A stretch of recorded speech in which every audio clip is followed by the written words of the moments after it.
Hi everyone, thanks so much for tuning in today and joining us for this Creative Climate Chat. For those of you tuning in for the first time, hi, I'm Chiara, I work at Judy's Bicycle.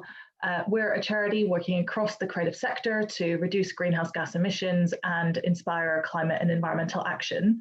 And over the past 13 years, we've been lucky enough to work with thousands of creative organizations, other NGOs, policymakers, and artists and creative professionals worldwide to help make that happen through tools, expertise, training, guidance, and bringing people together so that the creative community can go out there and do what it does best and bring its full creative power to some of these huge interlinking social justice and climate crises that we're living through at the moment.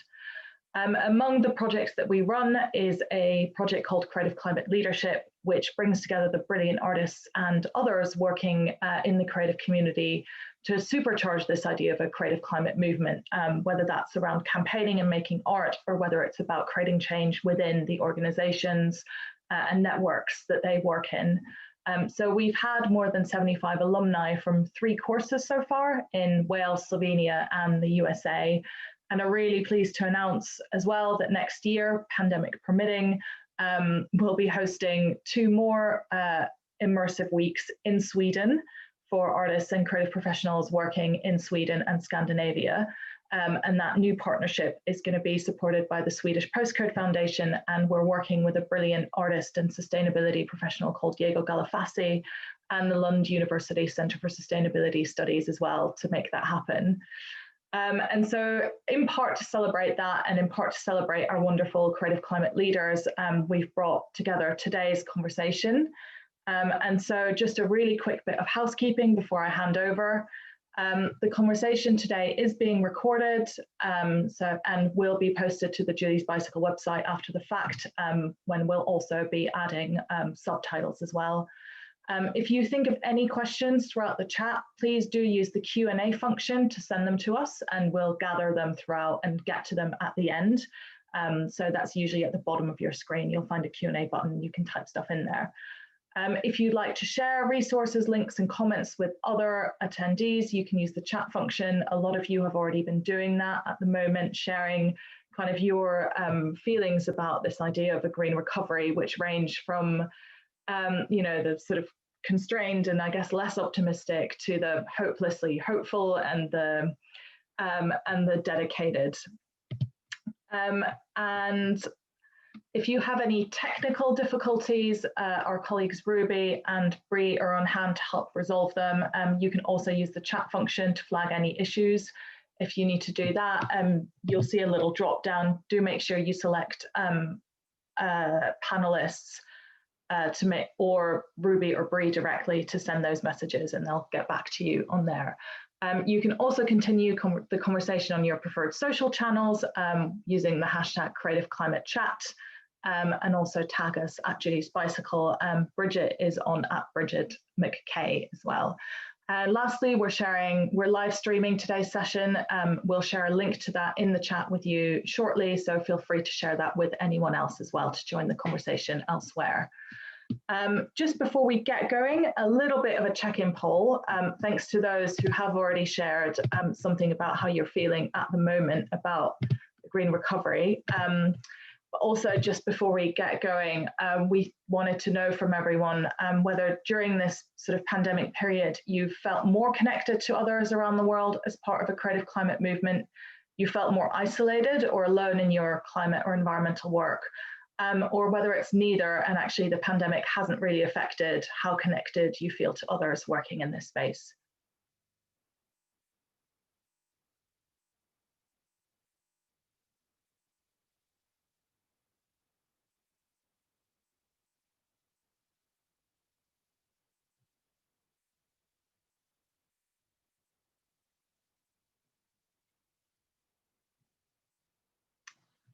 Great. Thanks to those of you who have shared there. So it looks like around half of you have felt more connected to others around the world at this really difficult time. So I think that is something we can all be quite grateful for. Some of you have felt more isolated or alone, and we hope that events like today's chat will help you overcome some of that feeling. And then for those of you who are trooping onwards, where the pandemic hasn't really affected how connected you feel to the movement as well. Again, we hope that today is helping you continue feel motivated and energized. Without further ado, I will hand over to Farah and our brilliant creative climate leaders now. Thank you, Chiara, and welcome to everyone joining us today. So I'm Farah from Julie's Bicycle. And for those of you who might not have joined us before, Creative Climate Chats is our new online series with leading thinkers, artists, activists, and scientists who are engaged in meaningful and innovative climate action. So in the first series of Creative Climate Chats, we explored everything from how the creative sector is responding to net zero targets, what a just green cultural recovery from COVID-19 looks like, corporate climate action, student activism, and climate justice through the lens of colonial history. So this is the third episode of our second series, and you can watch all of the Creative Climate Chats recordings on our website, and this recording will also go onto there shortly. So today we're joined by three of the fantastic alumni of our Creative Climate Leadership Programme, as Chiara mentioned before. So we're joined by Bridget McKenzie, who's in the UK, Jessica Sim, who's in Istanbul, and Laura Napier, who's in the USA. So today we'll have a great opportunity to chat across borders and time zones to explore how we collaborate for meaningful action on a local scale, but also on a global scale. And we've got lots to chat about today. So I'm going to say a little bit about our guests and then we'll get straight into the conversation.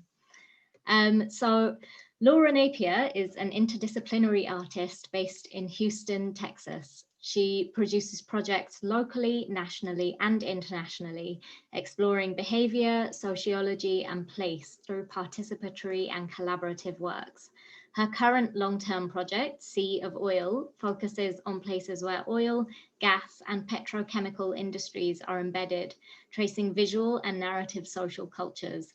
Gathering stories and objects through personal exchanges, Sea of Oil looks at how oil and gas cultures intersect with everyday life as we are faced with massive global climate change. She lectures in photography, video, and performance at Sam Houston State University. And Laura will present her lecture and performance of Sea of Oil at the Experiences of Oil conference from the 23rd to 24th of November at Stavanger Art Museum in Norway. Which sounds really exciting. I can't wait to hear more about that. Bridget McKenzie is a researcher and creative curator in culture, learning, and environment. She has been director of Flow Associates since 2006, after 14 years in roles such as education officer for Tate and head of learning at the British Library. She's an advisor for Culture Unstained and co-founder of Culture Declares Emergency. She presents and publishes internationally on possibilities of regenerative culture, and she is founding director of Climate Museum UK, which stirs and collects the emerging response to the Earth crisis. And then Jess is the co-founder of Nadas Istanbul, a creative house in Istanbul facilitating projects that support the diversity of urban life and relationships between people and their environments. Jess is passionate about ecology and committed to finding creative ways to address climate change and inspire more mindful living. She holds a master's in international performance research from the University of Warwick and the University of Amsterdam, and a bachelor's in contemporary dance from the London Contemporary Dance School. She has worked as a curator and artist, including projects The Museum of Garbage by Flying Roots and City Paste.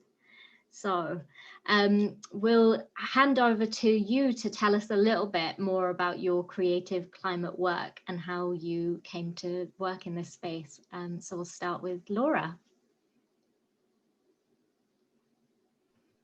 Hello, thank you for inviting me and also for pairing me up with Bridget and Jessica. I'm kind of excited because all three of us are thinking about museums and things. So just thank you again.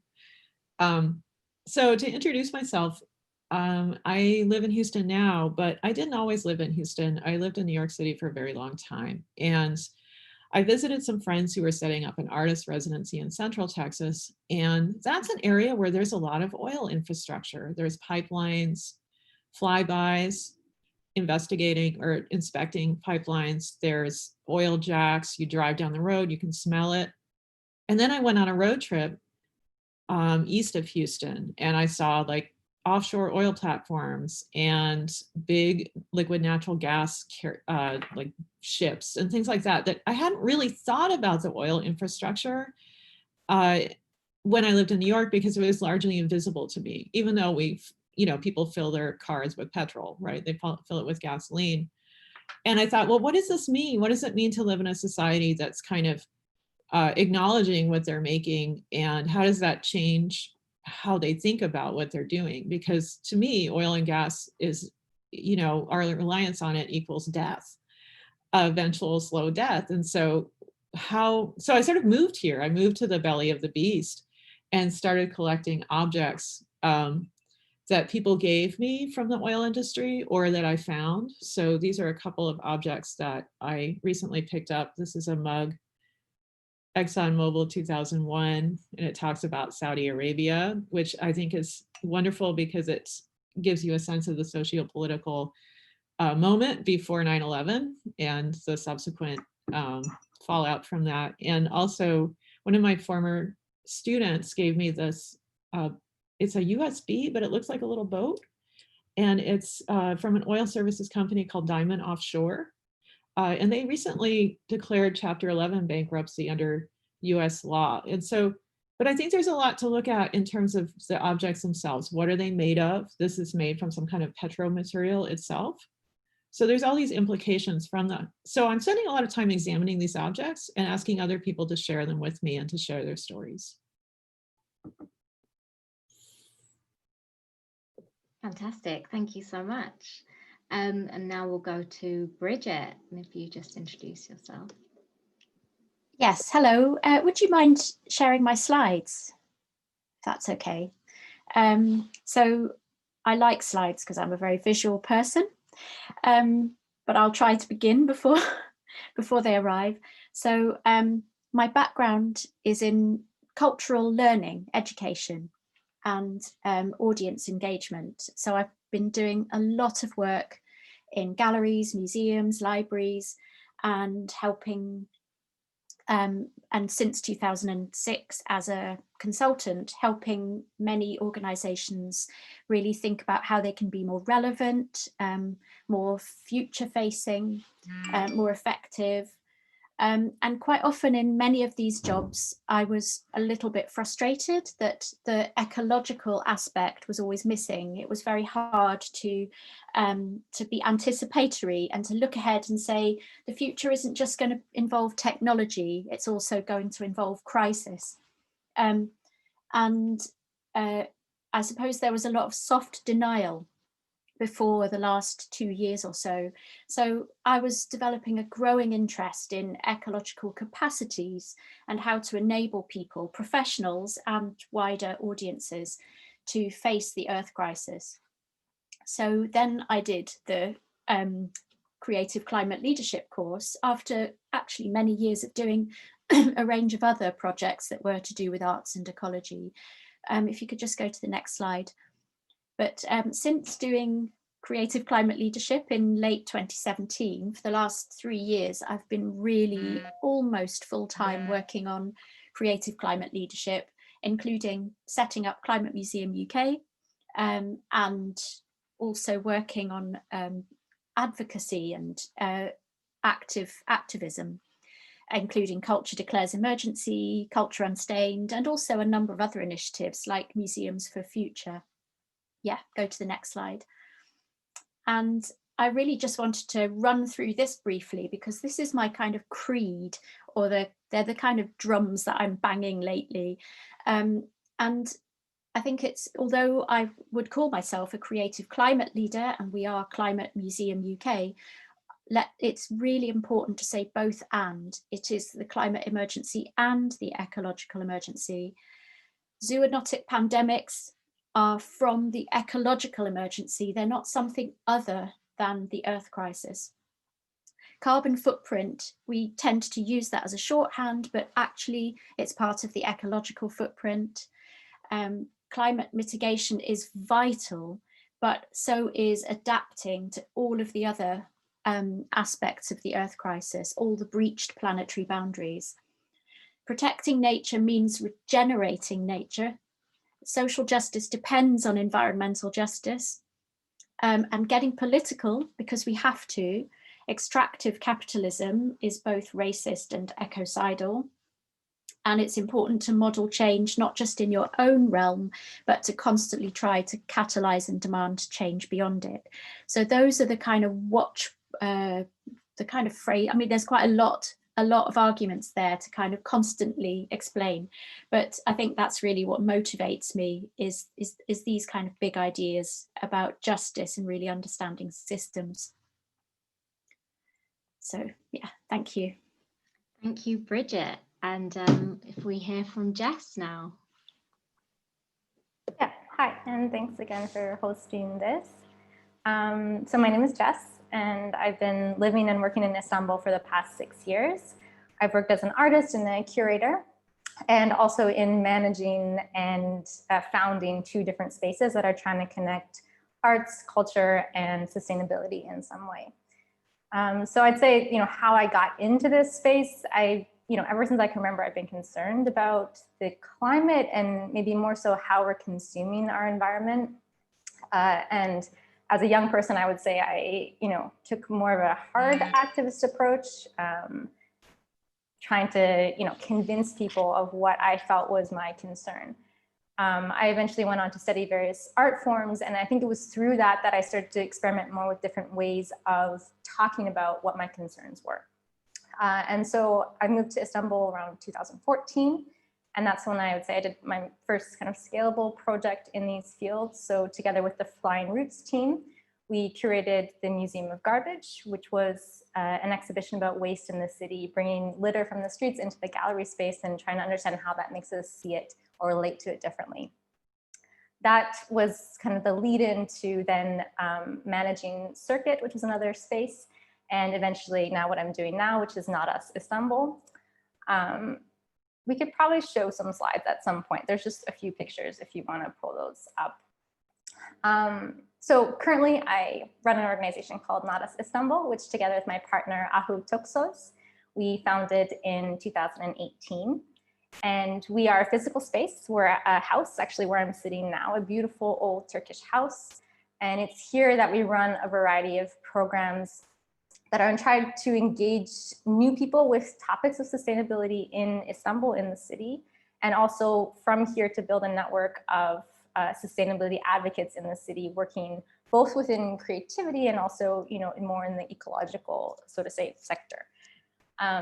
This house, we also host 2 permanent resident artists, and it's together with them that we host an artist in residency program and also an exhibition program trying to, widen this space of sustainability to artists working in different forms. Obviously, during the pandemic, we're not hosting as much here, but everything is also, we've moved a lot of things online and are also exploring different ways or different projects that can still be possible now. So what you see on the slide is a Museum of Garbage. That was 2015. And then you could go to the next slide. And so this on the left is a CCL in Action project that took place at Circuit. And this was a exhibition, pop-up exhibition and sort of community engagement project about how we relate to nature in the city. On the right, you see some works by some of the resident artists here at Not Us Istanbul, Gabrielle Reeves and Nora Byrne.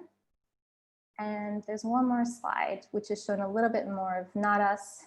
So here you see my partner, Ahu, and some of the events, the artist in residency, some of the classes and workshops we run, and the talk series that we also run. So that's a little bit about me. Fantastic. Thank you all for those great introductions. Now, what I want to get into is you all work in ways that link the local issues and the global issues, the micro and the macro when it comes to the climate and ecological crisis. So how have you approached working on climate and environmental issues in a way that makes sense in your local contexts? And then what can we take and apply elsewhere? Should we start with you, Bridget? Yeah, so I'll focus on Climate Museum UK, which is, so we registered in 2019 and since then have been growing as a team of members. So we're a community interest company. And the idea is that we're hierarchical and distributed. So rather than being a sort of mobile museum that tours around, individual practitioners are based all around the UK, and they build up their own collections, their own approaches and their own partnerships, and activate creative climate conversations wherever they are. So it's essentially very place-based. And to give an example, we've got funding from Lewisham Council, who have declared climate emergency, and they are planning to have they will have a climate focus for the Borough of Culture programme that they won. So we've got funding from Lewisham to run a series of creative climate conversations with local groups, schools, community groups. For example, on Sunday, I ran a session with the Climate Action Lewisham group, and we go through a process where we explore senses and emotions, and then we explore ideas and we share learning, and then we plan action. So we start from that individual level of how do we feel, what are our perspectives and values, and then we move on into thinking about how we can collaborate and work together and how we learn socially. So yeah, that it is that combination of local and global, in that we're and I should say as well, we're only really called Climate Museum UK to distinguish ourselves from Climate Museum in New York, but we're not nationalistic. We're internationalist and global in our mindset. And for example, we have an exhibition currently in Austria, in Innsbruck, at their Nature Film Festival. And for example, they were really keen to have our display because the glaciers are melting. So both COVID and climate change are affecting the tourist industry in Innsbruck. So every place has a climate story. Every individual has potentially a climate museum, and every place has a issue to solve. And hopefully through climate conversations that are activated through art and objects, we can help them.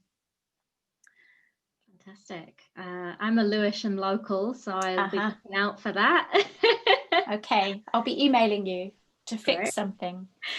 Great. And Jess, what about you and how you work in Istanbul? Yeah, I would say we work very much on a local and small scale level. I was sort of thinking about the words climate change and sustainability and realizing that we don't use those words very much in our work. We also, avoid activism because there's a very specific, political history and context here. So I think also the topics, of sustainability and climate change are often kind of put into this other category.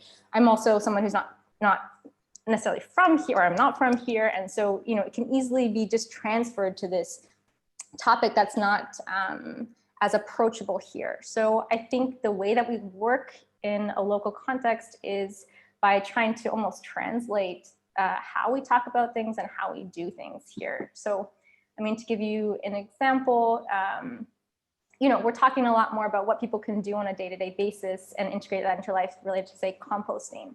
But then looking at that, issue further, you have to look at what municipal facilities are available. What is the trust level in that? What does composting mean kind of in a traditional sense? So we're always kind of circling around maybe what the issues are and trying to find more, I would say, diluted ways of talking about these issues. Great. It's really important to always make sure that when you're working in smaller or like grassroots community spaces, that it makes sense to the people you're working with, doesn't it? And that's super important. And then Laura, obviously, oil is a a particularly global thing to look at. How do you balance that?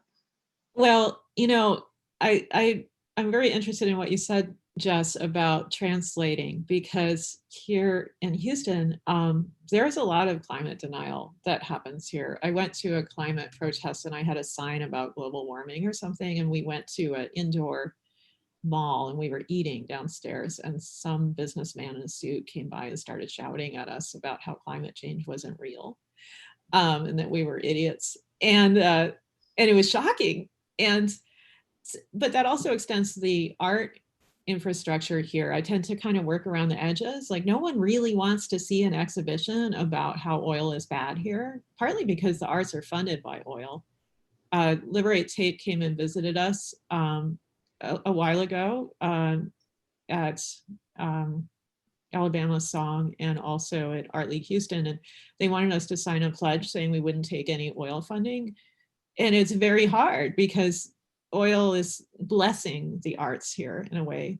So because I'd like to incorporate people who work in the industry, I've taken a more open-ended approach. And I don't know if it's possible to share one of the slides that I put in the slideshow, maybe the first one. I know it's a little out of order. I forgot to ask for them earlier, so that's what happens. So this is actually an image from a workshop. I invited artists, activists, and people who worked in oil to share objects from the oil industry or that related to the oil industry. In this case, someone brought chapstick, and this is the open photography session. So she could really see how her object would be portrayed, and everybody else could too, because it was live projected on the wall. Her story had to do with chapstick and petroleum jelly, and how her, her relatives would say, your skin is looking ashy, put on petroleum jelly. But then her grandfather, when he would hear the word petroleum, would get angry because the family used to own land that they farmed, and they sold the land, and later they found oil under it. And he was very angry that they'd missed out on that oil money. So everyone has a kind of personal connection to oil. Can we see the next slide? Oh, let's see maybe the next slide. I'm not sure. Yeah, that slide. This is a fossil brought by a geologist. And he's actually an artist too, but he's from Russia. Like, he was just here to find oil. That was his job, right? And in some ways, he's very supportive of oil. Like, he's deciding to work in that industry. He had a choice, maybe. A lot of people here don't have a choice. Oil is like the prevailing industry in rural areas. I think just making a space for contradiction has been my way of working locally. So it means that in this book, which you can see in the previous slide, there's stories from people who are like, I really loved oil. Like, this is a story from someone who was married to someone who worked for Shell, and there's a commemorative oil drop there from a North Sea oil discovery, and how great Shell was when they came back and built Louisiana. You have to make space for all these stories and allow everyone to be in the room together. And that can be really scary because there's a confrontation there, right? Somebody realizes there's an environmentalist in the room, and then they feel uncomfortable because they feel like their way of life is being challenged. I did have some people step back and take their stories away and say, I'd rather not be part of this project. But the stories in here range from like environmental stories to like how great oil was. And I think there's a way to kind of juxtapose those so you can read between the lines. So that's been my approach here. Thank you. Fantastic. And that leads me on to my next question, was when you're dealing with people who aren't environmentalists, or who aren't necessarily artists either, what does it mean as creative practitioners to collaborate respectfully with each other, but also with those communities and with other experts like scientists and policymakers to move towards action? Should we go to Jess?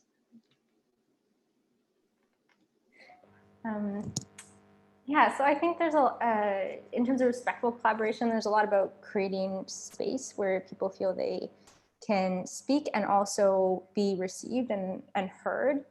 You know, some of the work that I've done with pop-up exhibitions or even other types of works is about trying to create or facilitate that type of environment. And what can you do to create that environment? You know, sometimes it's about bringing in food, or sometimes it's bringing about I don't know, being in a living room setting where people feel they can be heard and actually experience that. I think, you know, ideally it's also about creating an environment where we can question the conventional and not feel kind of shot down for doing that. And also for slowness. I mean, I'm all about being slow. Actually, nadas means fallow, like a fallow field. And so what does it mean when we kind of just take that time to regenerate? And I think what that has the potential to offer is time to, rather than react to something or to someone's, you know, what they might be telling you, but to actually, you know, pause, to wait, and then to respond to it in some sort of, I guess, a kinder way. And I think that we don't work so much with scientists or policymakers here, but I think that these qualities could be useful as well. Mm. And then Laura, how do you work with people outside of the arts? Well, that's a really interesting question, because I went to art school and we were all trained to be individual artists on our own, both undergraduate and graduate, right? We were supposed to be solo, and, you know, if you needed to, just burn those bridges because you've got to advance your own career. And that's not really my ethos. I really like to collaborate. And I think working in environmental circles makes me want to collaborate a little bit more. I'm more likely to reach out to other artists and say, hey, what are you doing? And meet with them. Like Aviva Romani is doing a series of video chats about climate with a scientist here. I think she's calling it Gulf something. She has a name for it. And I just wouldn't have even thought of going to her things, but it's climate. We all care about climate. Like, we have something in common. And I think that because it's an interdisciplinary subject, right? Everyone should be approaching this from many different ways. Collaboration seems more possible. And then the second question is, how do you approach people who are in really different fields than your own? And honestly, I would love to collaborate with people who work in oil and gas and like ask them what they think the future is. And so finding that bridge is my challenge going forward. That's a really great sort of thing to put out into the world. We do need those people as well. And you know, I saw a report recently about how a significant number, I can't remember the exact amount, but a significant number of people working in fossil fuel industries in the UK would gladly back retraining into renewable energy, but don't have that sort of support to do it. So it's really important to capture that as well. And Bridget, over to you. Yeah, so just focusing on the artist's question. So I think it's important not to use art language, and that's in a way why we called ourselves a museum rather than a kind of arts agency. So we start very much with familiar objects and how people respond to specific problems or issues in their organization or place. And I think that respectful collaboration is always much better when the problem can be seen or grasped, and that's a difficult thing with climate and ecology because it's, you know, complex, often a bit invisible. So I think it helps to make the problem visible and to really start with what people feel that they need to solve. And so, you know, that requires a process, and that process requires respect for expertise of different kinds. So, you know, respecting artistic expertise, you know, how important it is for an artist to bring in the qualities of imagination and metaphor and kind of sensory sensitivity to place, and then bringing in all sorts of acquired expertise and ensuring that they're equal. So yeah, I would say as well, also we really aim not to convert people. So we don't start off with an agenda, but allow dialogue to, to solve problems or to explore problems together.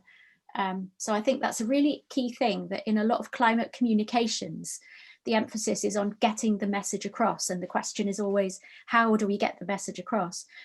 It's not really about that. It's about how do you enable people to shift in themselves and together as groups, to want to match their values to action. And you do that through relationship work. It's not about trying to craft effective messages. So yeah, I think your point about language is so important, and bringing objects, and you all seem to work with objects, which is a really nice tactile and things that are relevant to people, isn't it? And so Jess and Bridget, you are alumni from our EU-funded Creative Climate Leadership Programme, which took place in Wales in 2017 and in Slovenia in 2018. So since then, how have your ideas of what climate leadership means developed? What does it mean to you now? Should we start with you, Bridget? Yes. So I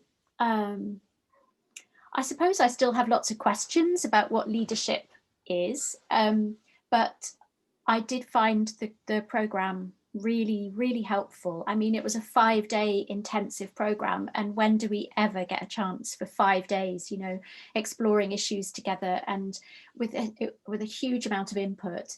And the thing that really stayed with me was input about systems thinking and systemic change. And so that has really informed the way that we're thinking about what can a museum be? Can a museum be, an agent for systemic change? How do we, ensure that all of the people that work with us go away and feel that they can be agents for systemic change? So climate leadership isn't about, standing on a balcony like Donald Trump, kind of, magisterially claiming, success like Boris Johnson. We're going to, put vanity wind farms in the sea. It's about changing people at a fractal level.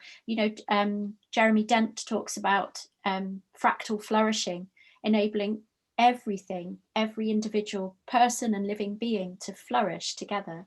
So, that's the kind of systemic change that is an incredible challenge, but that the Creative Climate Leadership course started me thinking about, how are we inspired by nature? How can leadership be more ecocentric, more biophilic? I won't go on. There's a lot I can say about it, but I'll stop there. I really liked that that point about fractal flourishing. I'm gonna definitely be doing some reading about that later. Jess, how about you? Bridget, I really relate to what you're saying in terms of like that leadership. I've stopped thinking about it more and more as taking a stage and looked at it more as kind of we're all leading something. Everyone, if they're given the space, is trying to lead something, and usually that thing is with a very good intention. So I would say the Creative Climate Leadership course, one of the biggest things that it gave to me was the feeling of being seen, even while doing small scale work. I was left feeling a lot more brave to continue to do what I was doing when maybe I was in a place of kind of questioning whether I should try to take more of a stage or like kind of find ways to project what I was concerned about a bit louder. So I would say that's the biggest kind of shift that I've experienced with in terms of leadership, is kind of putting more value to the leader that everyone is within each their own capacity and context. Fantastic. Thank you so much for those insights. We're getting a few questions through in the chat. Please do send some questions through into the Q&A box and we'll get to those in a moment. But back to the conversation. Laura, you joined us just before the global lockdown for the third Creative Climate Leadership Program in the USA. And you came back into a very different world. So how did being part of the CCL program impact how you've since been able to engage with environmental work, particularly throughout lockdown? Actually, I feel like many of us have been in an incubation period since then, overall, right? And we're connecting online. I think the first takeaway was to be in community with a lot of people who took many different approaches to climate work. There were artists there were writers there were theater people there were people who worked in arts administration, somebody who produced music festivals. It was just such a range of folks, and everyone had, I think they were all doing multiple hats, right? They were a writer and they did this thing and they did that thing. And so I was just surrounded by people with just a wealth of talent and experience. It was very different than my own. And so I felt like I didn't feel like I was on my own anymore.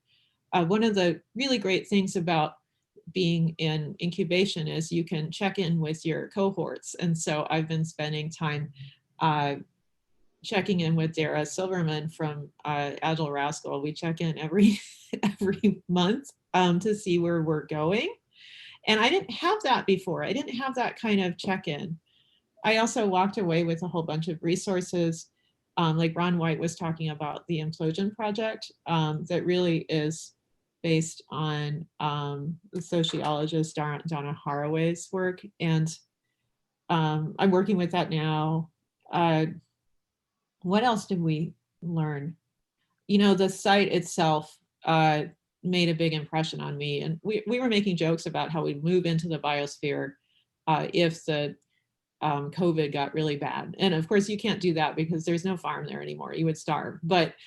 And it takes a lot of work to keep that running. But I think the site also, we didn't really talk about that, but the site itself had a huge impact on all of us. It was very beautiful. We were in nature, in a desert in the spring, and there were javelinas running around, but we were also on this biosphere campus. And the biosphere too has an amazing history as being started by artists and free thinkers who made these ecology projects all over the world. And then its history being acquired by Columbia and now at University of Arizona, and like all these ideas of how you do science or how do you learn about climate or how do you work together, all are at that site. So a lot of the work I've been doing lately is thinking about the biosphere. So I'm reading a couple of books. This one is Dreaming the Biosphere. The other one is The Human Experiment. So I'm thinking a lot about the site. I know that's kind of terrible because I should be like, I got this really great tool out of the workshops, and I did, but the site made a huge impression on me.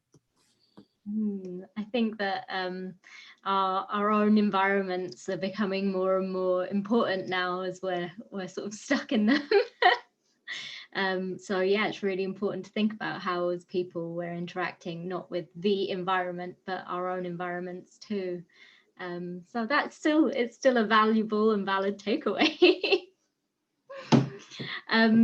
We've got a question from is this Jamie in the chat. So how do the panelists manage working with sustainability partners who may not value or understand a cultural view in climate and ecological crisis?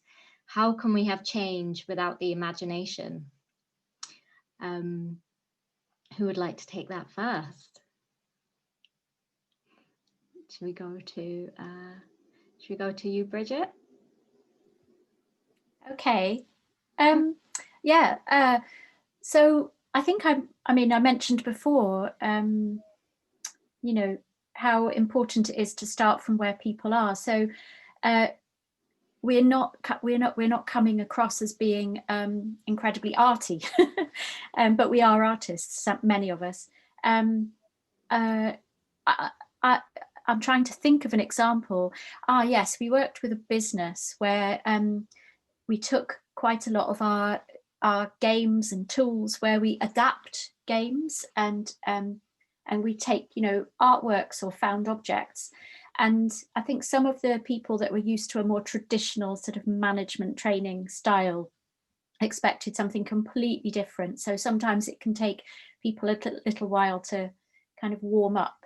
They think, you know, this is a bit weird. They're not used to using their imagination.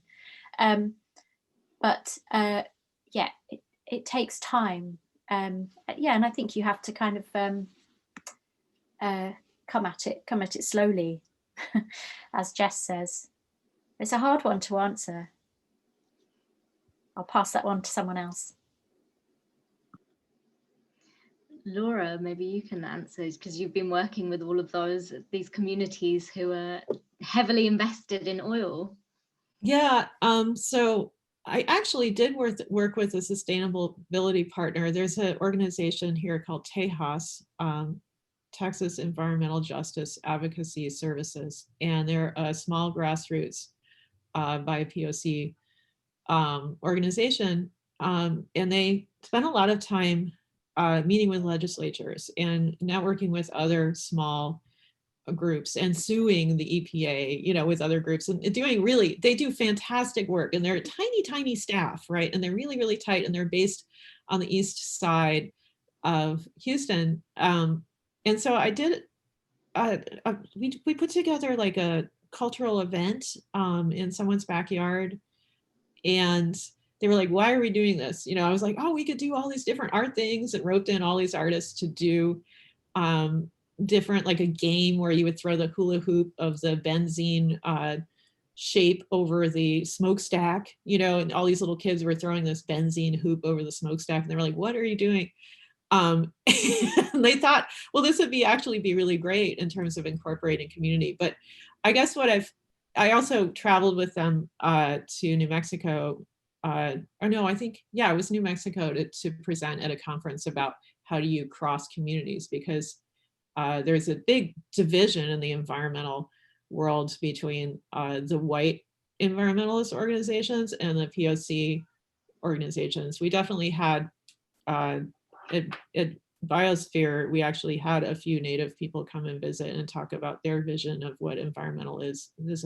And it's such an ideological divide. Anyway, the point is, they were open-ended enough to work with me. And I think it just had to do with personality. Like, I love to listen to their stories, and they were open enough to trust me enough. Like, I think if you're able to build a relationship, like a personal relationship with a sustainability partner, they'll give you a little bit of slack. And if it doesn't work out, you might not work with them again, and that's fine. But you tried, right? And you introduced something. I have to say, though, that Tejas actually is very open to artists, and they have worked with artists in the past, like Natural History Museum and other artists. So they know the value of arts. So I think it really helps you got to have that one person who's going to let you in the door. Brilliant. Yeah, I'm sure that trust is hugely important. You have to be able to really trust who you're collaborating with, and that works both ways, isn't it? Jess, how does that work for you? I feel like Laura and Bridget, you guys answered that really well. So I guess the only thing I would add is, again, a bit about how we talk about these issues and kind of invite people into it, and not always like jumping to name what it is. You know, I think for a long time I was really like quick to be like, yeah, this is about climate change, or even to, you know, if it's about understanding the cultural dimension, even to say like, this is arts and culture, and kind of just say like, no, this is a dinner, or, you know, this is a gathering, I don't know, to kind of rename it. And even though there might be this urge throughout the whole event to say it, like, if it didn't come up, like, do you have to name it? And, you know, can we kind of sit and watch the change that happens without needing to put kind of immediate labels on it? That's a nice approach, and it leads nicely into this next question from Wes. It seems to me that the arts always has something to say. How does social practice change this so that the participants become able to think and to say? Jess, and maybe this is something you can talk about with some of the work that you do with your local communities.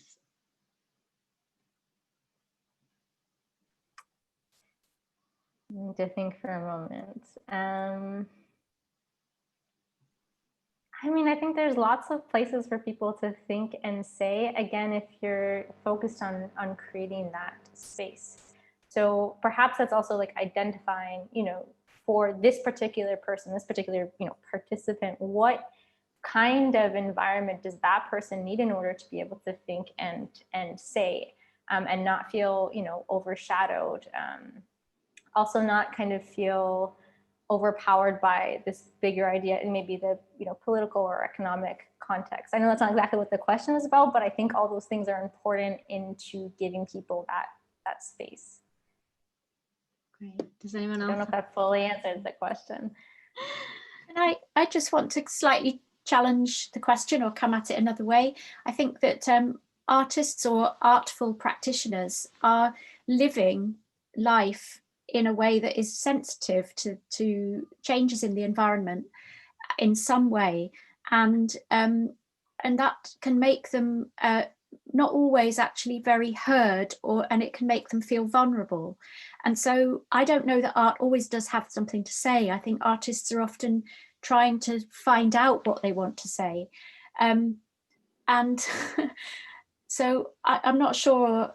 I don't know that it's quite. I think that art can really help people to say more than they think they already know. You know, it can help them empathize and see how others might think. So I don't think that it's just about, you know, giving people voice and empowering them to make change. Art isn't as simple as that. It's a much more sort of complex process, I think. Yeah. Fantastic. We've got a few questions. Oh, can I? Yes, can I please. Okay, yeah, in terms of social practice, I mean, I think of social practice as making kind of an envelope. You make some kind of scenario that people get really excited about, that they want to participate in, right? And if you have something to say as an artist, instead of just standing there and lecturing and saying, climate change, you should be changing it. Like, can you step back and and again, kind of trick people. You don't say it's arts, you say, oh, we're going to have a dinner, right? You just say, like, we're going to get together and talk about these dinghies, right? And then the stuff will arise. You make a space. I used story circles most recently, and it's like a strategy where it's from Southern Roadside Theater. It's a strategy that allows everyone to have 2 minutes, and everyone gives their full and loving attention to that person. And it's a way to kind of make sure that everyone feels like they're on equal footing. And of course you can pass if you want, but I think the trick is to make people's input feel valued and to make their presence feel valued, and to just let it unfold. Because sometimes I think when artists are working, they don't, I agree, Bridget, they're always looking for the thing to say. It's actually you're working out what it is while you're working. And sometimes those contradictions are the art, or the mystery is the art, and puzzling out what it is the art. And so I think in terms of social practice, it's the same. It's just that you're engaging a lot of people with you. Fantastic. We have got a few other questions, but we are running low on time. So perhaps we can collect those and send them on to you all to answer via email. But this was a really, really great chat. And thank you to everyone who's also been sending in questions and sharing links in the chat too. I'm going to leave you with one last question, which is, what is your climate superpower? What is it that you bring personally to the table? Who wants to go first? I'll go first. I wish I did feel powerful, but I think my special skill is having a bird's eye view and seeing patterns and being able to communicate them to people, with people. Fantastic. Jess? I had a hard time thinking of an answer. I guess my superpower, or what I'm trying to have be my superpower, is being okay with the unpleasant parts of waste and garbage. I feel like a lot of the work we have to do is about kind of cleaning up, or like getting our hands dirty, literally. And so the more tolerance and actually enjoyment we can find in that, I feel like that would be a good superpower. And Laura? I think my superpower is being able to listen to anyone, or put myself in any position and really listen to that person, even if they have completely different ideas than I do, just to respect them and to just listen. It's so wonderful to be able to talk to anyone. It's just, I don't know, I love it. Great. I think empathy, is going to be a hugely important quality that we all should be valuing, especially going into the future, isn't it? Thank you all so much for joining us. I'm going to hand back over to Chiara, but it was a really fantastic conversation, and we'll be sure to collect all these links and to send on any more questions to you if you'd like to answer those later. But thank you so much, everyone. I can only echo that. Thanks to the four of you, for an absolutely brilliant conversation, for sharing all of your insights, and thanks to everyone who's been listening in. We really hope that today has helped you feel connected to everyone else on this call, wherever you may be. And we really encourage you to take a moment when we end this chat to think about how you might translate some of these ideas and what we've just spoken about into action in your own work. It can be so important to take that space to think and reflect. So just some of those ideas that have come out is, thinking about meeting people where they are, the power of objects and things to create space for conversation on a different level, the skills we have in the creative community to make that happen, but the need sometimes to also let go of art language, the huge importance of trust, building relationships, cultivating that skill of listening, understanding the language that we use when we need to name things and when we don't, and also sitting with discomfort and difficult conversations sometimes. So as Farah says, we will send through links and more information about Laura, Bridget and Jess's brilliant work in the follow-up to this. And the next Creative Climate Leadership Programme is going to be next year in Sweden, one in the spring and then one in late summer or early autumn. It will only be open to artists and professionals in Sweden and Scandinavia, but do share it with your friends. And we're also always looking for partners and supporters to run CCLs wherever we can, to keep building that movement and connecting more people. Our next Creative Climate Chat is going to be with Nick Merriman, the Chief Executive of the Hornymen Museum and Gardens, on the 4th of November, where he'll be talking to us about the museum's Climate and Ecology Manifesto and how the Hornymen team are working to turn that into reality. Until then, you can keep the conversation going using the Creative Climate Chat hashtag and Julie's Bicycle social handles. Do sign up to the Julie's Bicycle Bulletin to stay in touch with future news and events. And we'll also be sending around a really quick survey afterwards to continue improving these sessions. So please do help us by taking a minute to complete that. We do really appreciate it. And again, thank you so much for sharing all your insights and questions and links. And we will gather as much of the links in the chat as well to share afterwards. Thank you.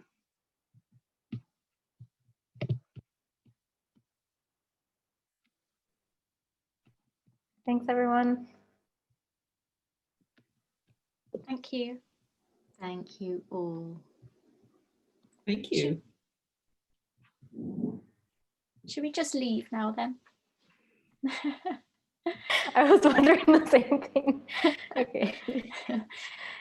All right. Thanks, everyone. Okay, I'm leaving. Right. Nice to meet you all. Yes. Bye. Bye.